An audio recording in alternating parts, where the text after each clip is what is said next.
Pada akhir Juli 2025, langit di atas Isfahan, Iran, bukan sekadar langit biasa. Di sanalah sebuah pesan dikirimkan kepada dunia, tanpa kata, tanpa pidato panjang.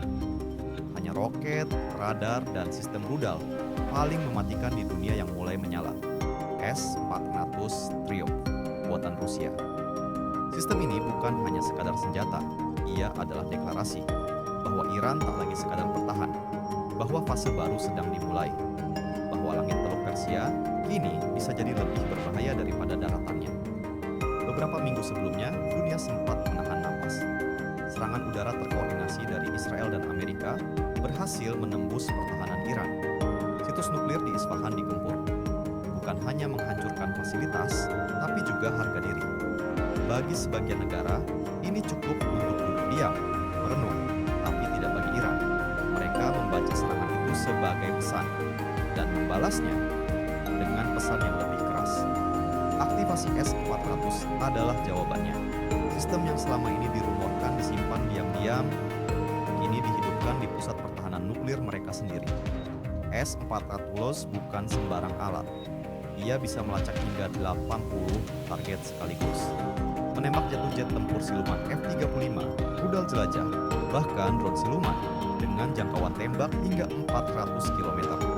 Artinya, siapapun yang mencoba melintasi langit Iran, baik untuk mengintai maupun menyerang, harus siap kehilangan pesawat dan pilotnya. Lebih dari sekadar pertahanan, S-400 adalah pagar listrik yang jika disentuh bisa menyulut api lebih besar. Dan di kawasan seperti Timur Tengah, api kecil bisa berubah jadi neraka. Sebelumnya, strategi pertahanan Iran cenderung pasif, fokus pada melindungi situs-situs vital dari serangan. Ini, mereka menciptakan apa yang oleh analis disebut sebagai zona pembunuhan, sebuah area di mana musuh tak hanya dicegah, tapi dimusnahkan begitu mendekat. Strategi ini bukan lagi tentang bertahan hidup, ini tentang menciptakan risiko bagi siapapun yang ingin menyerang, mengubah langit menjadi arena pertempuran. Namun, senjata sekelas ini tak datang cuma-cuma. Iran bisa menemukan S-400 karena aliansi yang makin erat dengan Rusia. Iran bantu Rusia dengan drone di Ukraina. Sebagai balasan, Rusia bantu Iran dengan radar, rudal, dan sistem pertahanan. Tapi di dunia geopolitik, tidak ada makan siang gratis. Apa yang terlihat sebagai bantuan, bisa saja jebakan. Ketika Iran menerima teknologi Rusia, mereka juga mengunci sebagian masa depannya dalam orbit Moskow. Apakah ini kerjasama atau ketergantungan? Dengan S-400 terus aktif, serangan terhadap situs nuklir Iran jadi jauh lebih berisiko. Bagi Israel dan Amerika, ini adalah masalah serius. Bukan hanya soal kehilangan pesawat mahal, tapi juga tentang reputasi militer dan kredibilitas regional. Beberapa analis bahkan meyakini bahwa serangan baru ke wilayah Iran kini bisa memicu respons militer yang luas. Bukan lagi serangan terbatas, tapi mungkin eskalasi regional. Atau bahkan lebih. Ketakutan dunia tak berhenti di Iran.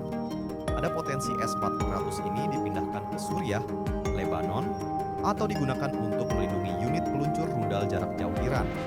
Jika itu terjadi, zona larangan terbang yang semula hanya terbatas pada wilayah Iran akan meluas ke Levan. Dan dunia pun bertanya-tanya, apakah ini tentang bertahan hidup? Atau langkah pembuka dalam strategi yang lebih besar? Kita tidak sedang bicara tentang misil, kita bicara tentang strategi. Iran tak sekadar mengaktifkan S-400 untuk mempertahankan langit. Mereka menempatkan pion-pion dalam papan catur regional yang bila disentuh bisa memulai konflik besar. Apakah ini pencegahan atau provokasi? Dan yang lebih penting, apakah dunia siap jika tombol-tombol itu benar-benar ditekan? Dari Isfahan hingga Washington, dari Tel Aviv hingga Moskow, para pemimpin sedang berhitung. Tapi suara rakyat seringkali tenggelam dalam hiruk-pikuk diplomasi dan parade kekuatan. Pertanyaan dasarnya tetap sama. Siapa yang akan menanggung akibat dari semua ini? Anak-anak yang tinggal di bawah bayang-bayang radar? Petani yang ladangnya akan jadi reruntuhan? Atau kita semua yang hanya bisa menonton dari layar sambil berharap perang tak benar-benar datang? Di balik layar, diplomasi berjalan di atas bara api. Negosiasi maraton digelar di ruang-ruang tertutup antara diplomat Eropa, pejabat PBB, hingga perantara dari negara-negara. Semua berusaha menahan agar percikan api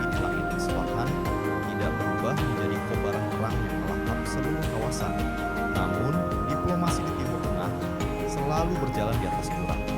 Setiap langkah, setiap kata bisa disalahartikan. Satu pernyataan keras dari Teheran atau satu manuver militer dari Tel Aviv bisa membuat seluruh upaya damai runtuh dalam sekejap. Sementara itu, rakyat biasa hanya bisa menunggu. Apakah para pemimpin mereka akan memilih jalan damai atau justru menekan pelatuk yang akan mengubah sejarah? Di era digital, perang tak hanya terjadi di udara atau darat. Perang informasi meledak di media sosial, di mana rumor, propaganda, dan hoax menyebar lebih cepat dari misil. Setiap video ledakan, setiap foto radar S-400 yang menyala menjadi bahan bakar ketakutan massal. Opini publik digiring, sebagian menuntut aksi balasan, sebagian lagi memohon agar perang tak terjadi. Di tengah kabut informasi, kebenaran menjadi barang langka. Siapa yang benar, siapa yang salah, semakin sulit dibedakan. Dan di saat seperti inilah, ketakutan bisa menjadi senjata paling ampuh, membuat musuh ragu, atau justru mendorong mereka untuk menyerang lebih dulu. Kini, dunia menahan nafas. Setiap hari, setiap jam, semua menunggu apakah ada jet tempur yang jatuh, atau rudal yang melesat ke kota-kota. Investor menarik uangnya dari pasar Timur Tengah. Harga minyak melonjak. Pasar global bergetar karena satu ledakan di Isfahan bisa berarti krisis di seluruh dunia. Para analis memperingatkan, krisis ini bukan hanya soal Iran, Israel, atau Amerika. Ini tentang stabilitas global, tentang masa depan kawasan yang selama puluhan tahun sudah terlalu sering menjadi medan perang. S-400 telah diaktifkan. Langit Timur Tengah telah berubah, dan dengan perubahan itu, datang pula ketegangan yang belum tentu bisa ditahan. Di antara semua analisis, satu hal tetap pasti. Ketika langit menjadi garis depan, bumi di bawahnya akan selalu menjadi korban. Tulis pendapatmu di kolom komentar. Apakah ini hanya tentang pertahanan atau awal dari sesuatu yang lebih besar? Dan jangan lupa untuk like, share, dan subscribe agar kita terus bisa menghadirkan perspektif yang tajam dan berpihak pada akal sehat. Karena tugas kita bukan sekadar menonton, tapi berpikir dan paham.